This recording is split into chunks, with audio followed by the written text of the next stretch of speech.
What a day! 29 knots on the F4 540 with the GP 95 mast. Absolutely sent it. Thoroughly recommend this foil. If you wanted to simplify your life and just have one foil setup, you could actually manage the 540. It works in light winds, pumps up as early as a IQ 900. It's incredible. I've been out with the guys, and with an 8 or 9 meter sail and a lot of pumps, you can get this thing flying in very light winds. And then on a day like today, when it's probably more like a 7 or 6 meter day, this little 540 handles it very well. I paired it up with the 170, set it about a 2.5 degree angle of attack, so it was still quite powerful and really fun to ride. Love this thing. Alright, let's go. It's time to talk about a fast, flexible foil alternative, and it's the new F4 Wahoo 540. This foil is quite amazing. I've already done a video about its light wind potential, and as you can see here, pumping up with a 9 meter sail in very little winds, gets going and cruises along very efficiently. It's actually quite amazing how little wind you need to get the 540 to fly. And once it's up, especially how little wind you need to keep flying. Couldn't quite believe just how light this wind got. And I checked, 13 knots of board speed was the minimum.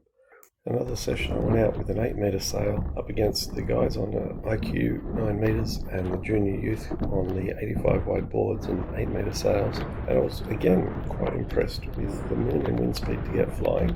Full IQ did have a bit better upwind angles, but I got flying at the same minimum speeds and I could fly through the lulls just as easily.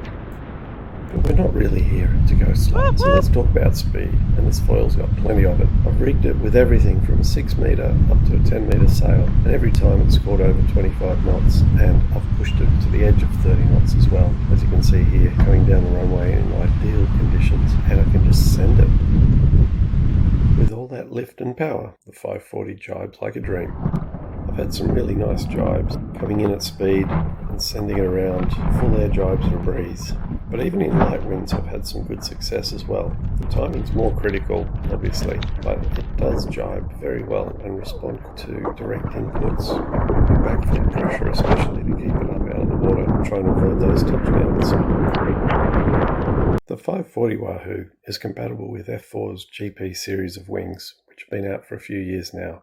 Pairs up nicely with the 170 tail and the 95 mast, or the 100 if you're after a bit of extra stability. So we've got Andre and Max here, a couple of IQ youth champions and competitors, and today I gave them a go on my F4 95 with the 540 foil. And how's it compared to the IQ 900? Well, it gets on the foil quite nicely. It lifts up in some pretty light breeze and it just accelerates super quick. Nothing like I've ever been on before. Probably got to like 26, 27 knots, just like not even trying. So it's quick. It's really quick. Yeah. It's scary compared to the IQ. It's a lot faster. Well, all this gear's a lot newer than the IQ specs. What are you used to riding? The IQ 900? Yeah. And 900 with the 8 meter HGO. yeah, okay. And so how do you rate the foiling? Definitely at slower speeds, more twitchy, but that's understandable because the front wing's a lot smaller. But then once you get going, once you get the speed, it's quite stable. Is that your experience too? Yeah, I thought once I got the speed, it was very stable, if not more stable than the IQ. And it was like, it just accelerated so much faster and you just zoomed once you really got going. Yeah. All right, thanks guys. Thanks.